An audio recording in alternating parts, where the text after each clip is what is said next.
Olá, amigos. Vamos dar sequência, e finalizar o bloco 1 hoje do estudo da Bíblia em blocos temáticos, Esse bloco 1 fala acerca da criação, da queda da humanidade e o plano de salvação.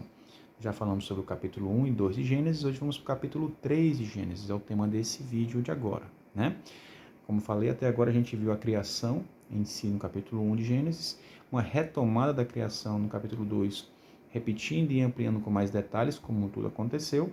E agora nós chegamos ao capítulo 3 de Gênesis, que é considerado por muitos teólogos como o capítulo mais triste da Bíblia, pois é quando o pecado ocorre nesse mundo. Ele já tinha ocorrido nos céus, como a gente vai ver mais à frente, principalmente em Apocalipse, como é que foi essa rebelião nos céus, como o próprio Lúcifer foi tentado pelo orgulho e causou o pecado a primeira vez, mesmo numa igreja perfeita, como eram os céus, E aqui também veio causar a queda da humanidade, de Eva e Adão e toda a humanidade,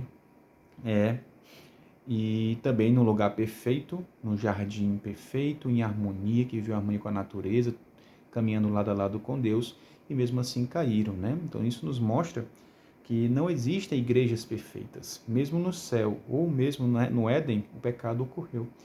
Então, não vamos buscar só igrejas perfeitas. Eu vou sair de deixar de congregar naquele local porque aqueles meus irmãos são muito pecadores, ou o pastor fez aquilo, ou o padre fez aquilo. Enfim, cuidado, pessoal. Todos nós somos pecadores, não existe um lugar perfeito. Devemos nós reconhecer nossos erros, nos arrependermos e buscarmos a palavra cada dia e levarmos a palavra onde nós estivermos. Então, nesse capítulo 3, a gente vai falar um pouco sobre isso, sobre a origem do mal, do pecado aqui nessa terra. E mais do que isso, e mais importante do que isso, qual foi o plano que Deus, em sua onisciência, já sabendo que isso iria acontecer, fez e elaborou para que pudesse nos resgatar desse mal, Então, vamos focar nesse capítulo 3. Não vamos deixar um pouco de lado discussões que possam aparecer desde o começo do estudo, Por exemplo, se Gênesis é literal ou simbólico, se é para guardar o sábado ou o domingo, qual a natureza da alma, o que acontece após a morte. Esses assuntos são muito importantes e nós vamos ficar retomando isso durante os estudos, tá certo? E cada um vai estudando, pesquisando, orando, mas hoje eu quero falar de algo que é o resumo do núcleo de nossa fé, que é um Deus que nos criou, claro, mas houve a queda da humanidade. E para que isso, o próprio Deus, para resolver isso, o próprio Deus se fez homem, habitou entre nós, morreu por nós para nos salvar e virá nos buscar novamente. Então, esse plano de salvação é a essência de toda a tradição cristã séria.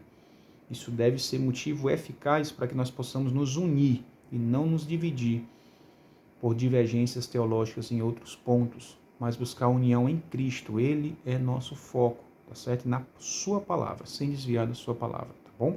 Os demais pontos a gente vai discutindo à medida que a gente for aparecendo novamente na Bíblia até o Apocalipse, tá certo? Então, focando nisso, a gente chega ao capítulo 1, e esse capítulo 1, ele começa, ao verso 1 do capítulo 3, Esse capítulo 3, ele começa já no verso 1, falando de uma sessão mediúnica, onde o inimigo usou a serpente, que na época era um animal astuto, belo, para alguns teólogos até alado, poderia até voar, não se rastejava, tá certo? E conseguiu falar, isso até chamou a atenção de Eva, com certeza, E ela usou aquele animal como um médium realmente. E assim, não quero falar mal de nenhum dos irmãos espíritas, tá certo? Mas a doutrina espírita, ela não está conforme a palavra de Deus. Em várias passagens, em vários momentos, a Bíblia condena o espiritismo, o contato com pessoas que já morreram, a tentativa de contato, A mediunidade. Então, muito cuidado com essa doutrina, tá certo? Então, aqui acontece a primeira sessão mediúnica. O inimigo faz uma estratégia que hoje é muito utilizada, porque a Bíblia já foi alvo de perseguição, de sentido de ser queimada, ser proibida, de todas as formas, ser negada como verdade. Hoje, o inimigo tenta distorcê-la, até apresenta a Bíblia, mas quer distorcer sua mensagem, tirando a justiça, pregando a hipergraça, ou, enfim, o legalismo dos extremos, enfim.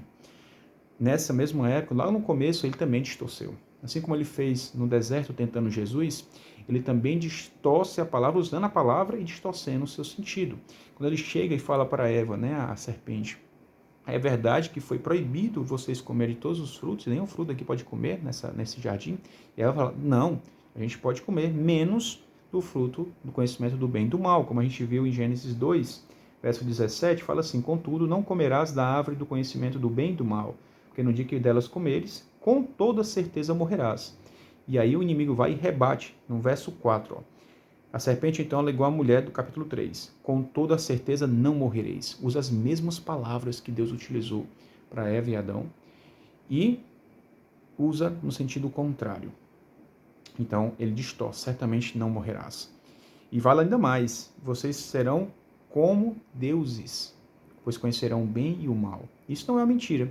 Deus nos criou no seu plano original para conhecermos apenas o bem, mas na nossa liberdade, porque todo amor exige liberdade, ele deu a liberdade de escolha, e nós como humanidade, Adão e Eva, e nós todos os dias fazemos isso, negamos a Deus e queremos conhecer também o mal.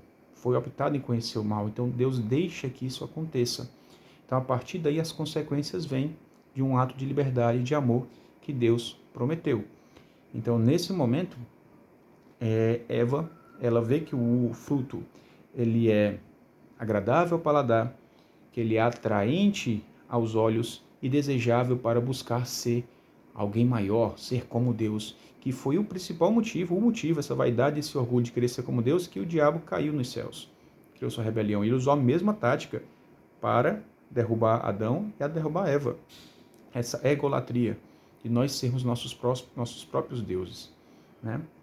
Então, dessa forma, ele distorce a palavra, né? E Eva cai, acaba se alimentando daquele fruto, que não se diz que é uma maçã, mas a Bíblia fala apenas que é um fruto. E o próprio diabo foi lá, convenceu a mulher, que às vezes é mais difícil convencer a mulher, né? E a mulher, ela consegue influenciar muito o marido, e ela vai lá e consegue influenciar seu marido, e derruba também, queda também, Adão também cai. Então a humanidade cai, as consequências do pecado passam a existir, esse mundo começa a ficar preso ao pecado.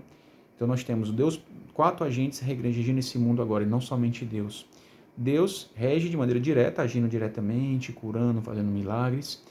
Age também de maneira indireta, que é permitindo ou não a ação de 3 outros agentes, que é o próprio inimigo, as consequências das nossas escolhas, que a gente planta, a gente colhe, e o acaso, a variabilidade genética, as mutações genéticas, porque uma criancinha nasceu com câncer, infelizmente, essas variabilidades, coisas que acontecem ao acaso também.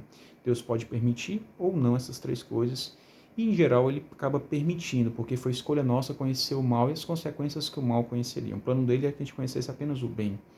Mas claro que a oração pode mudar o trajeto das coisas, né? Se a gente orar com sinceridade, pedindo a Jesus, se for para o nosso bem, ele vai conceder sim, né? Ele sabe o que será melhor para a gente. Mas, em geral, Deus deixa as consequências da maldade, as tragédias que estão acontecendo nesse mundo, é o mundo gemendo por uma renovação, pelo fim do pecado, pela volta desse Jesus, né? Que vai renovar tudo isso, como a gente vai ver agora. Por quê? Quando Adão e Eva pecam, a lei de Deus fala, e a gente vê isso claramente em Romanos 6, 23, que o salário do pecado é a morte. E Deus não brinca com a sua lei. Ele poderia muito bem só ter mudado ali a lei ou deixado passar, mas não. Alguém tinha que morrer devido à ocorrência do pecado e morte eterna. E o Deus de amor, em lugar de seus filhos, se fez homem, seu único filho, filho unigênito, se fez homem e morreu por nós, em nosso lugar. Morte que vai pagar nossos pecados e nos comprar. E é isso que resume em João 3,16, por exemplo, né, que Deus amou tanto o mundo que deu seu único Filho, para que todo aquele que nele crê não pereça, mas tenha a vida eterna. E é isso que a gente vai ver, continuando a leitura de Gênesis 3. Nós temos inicialmente, no verso 16, 17, por exemplo, quando ocorre o pecado, a gente vai ver, antes disso, no verso 9, por exemplo, Deus vem buscar Adão e Eva atrás deles, né? Caminhar com eles como ele caminhava e fala: Adão, onde tu estás? O pecado já tinha acontecido, Deus já sabia, mas perguntou: onde tu estás? E isso revela o cristianismo. O cristianismo, diferente de todas as outras religiões, é uma religião de um Deus que nos busca. Essa frase ecoa por toda a Bíblia e por toda a nossa vida. É um Deus que nos busca. Mesmo se nós estivermos no mais profundo pecado, Ele está nos buscando. Basta abrir nosso coração para Ele. Adão, onde tu estás? Cada um faça perguntas com o seu próprio nome. Léo, onde tu estás? Qualquer um de vocês, onde você está? Deus está aí à sua busca, batendo a porta, né? E aí Adão vem com desculpas e fala: foi a mulher que tu, que tu me deste, que fez eu cair. Eles se acharam nus, ficaram com vergonha, reconheceram que estavam ali em pecado, né? Então Adão culpa o próprio Deus, porque ele culpou a mulher e quem deu a mulher foi o próprio Deus. E a Eva faz do mesmo jeito, bota a culpa na serpente. Foi a serpente que me enganou. Então, não há um reconhecimento do pecado, do erro, que é o primeiro passo no caminho da salvação, do perdão, né? Enfim, e aí o homem, Deus fala que ele agora teria que trabalhar, suar muito para conseguir seu sustento, né? A mulher ia sofrer as dores do parto, ia sofrer uma sociedade machista, também tem essas indiretas aqui realmente. E que a serpente, no verso 15, eu queria destacar principalmente esse verso para vocês, para a serpente Deus fala, estabelecerei inimizade entre ti e a mulher. A mulher, que profeticamente em Efésios Paulo explica tudo em profecias, que a mulher representa a igreja. E tipologicamente, muitos entendem que Maria seria um tipo, né, dessa mulher da igreja. A Maria seria a mãe de Cristo, aquele viria um descendente realmente, e a figura exemplar, né, de como ser uma cristã, a igreja, né, a serva verdadeira, do sim dela, trouxe Cristo até nós, né? Estabelecer inimizade entre ti e a mulher, entre a tua descendência e o descendente dela. As traduções mais precisas do hebraico, o descendente dela, o próprio Jesus, ou a descendência dela, de onde viria Jesus também. Então, porque ele te ferirá a cabeça e tu picarás o seu calcanhar. Então, Jesus viria, esse é o proto-evangelho, a promessa da vinda de Jesus para nos resgatar. Primeira profecia da vinda de Jesus. Ele seria machucado, morreria em cruz, mas ressuscitaria, mas ele pisaria a cabeça do inimigo na cruz e definitivamente quando ele voltar na segunda vinda, acabando totalmente com o inimigo, né?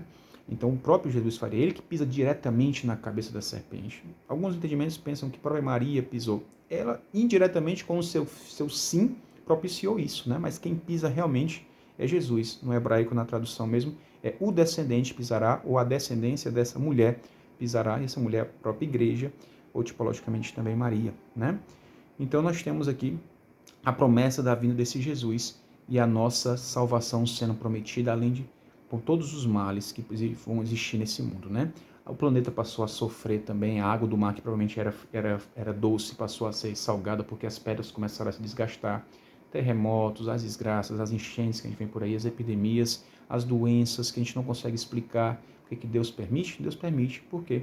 Pela liberdade que Ele nos deu de escolha, e todo amor verdadeiro só existe com liberdade e com justiça, nós estamos conhecendo o mal. Mas um dia, e está perto de chegar, como vamos ver isso ainda nas profecias, principalmente em Apocalipse, ele vai acabar com todo o mal. Não haverá mais choro, não haverá mais morte, não haverá mais sofrimento, e esse mundo será recriado. Ele não vai acabar, ele será recriado. E todo o mal nunca mais acontecerá, o pecado nunca mais acontecerá. Então, a gente vê que o pecado ele separa o homem do contato direto com Deus, mas Deus em misericórdia dá a sua natureza, dá a sua palavra por meio dos profetas, dá o próprio Filho Jesus para ser a principal representação, principal manifestação de Deus, a perfeita revelação de Deus, e dá o próprio Espírito Santo para se manifestar entre nós, para manter esse contato conosco. Mas o contato direto não existia mais. Ele faz o primeiro sacrifício, Deus dá uma pele de um animalzinho, provavelmente um cordeiro, para poder cobrir a nudez daquele casal. O primeiro sacrifício é feito e simbolizar o verdadeiro cordeiro, aquele que viria, que João falou, eis o cordeiro de Deus que tira o pecado do mundo. Então essa questão do sacrifício do cordeirinho, que passou mais à frente a ser feito nos santuários, nos rituais, representava sempre a vinda do Messias, aquele Jesus, o verdadeiro cordeiro que morreria por nós. Quanto era triste isso, né? A morte passou a existir a partir daí, mas foi consequência do pecado. E quão grave é o pecado, pessoal. Olha a consequência do pecado. Por isso essa didática é tão dura, porque a realidade realmente é dura, que Deus permitiu dessa forma para que as pessoas nunca mais esquecessem as consequências do pecado. E o próprio Jesus ficaria marcado por toda a eternidade pelas chagas, tá bom? Então eles são expulsos do paraíso, perdem o contato com a árvore da vida, que um dia nós vamos ter novamente, vai ser devolvido para a gente com a volta de Jesus. Então, pessoal, é mais ou menos isso que o capítulo 3 fala. Sigam orando, eu peço que o Espírito Santo abençoe a vida de cada um de vocês. Sigam firmes. Eu peço em nome de Jesus. Amém. Um abraço, pessoal. Graça e paz.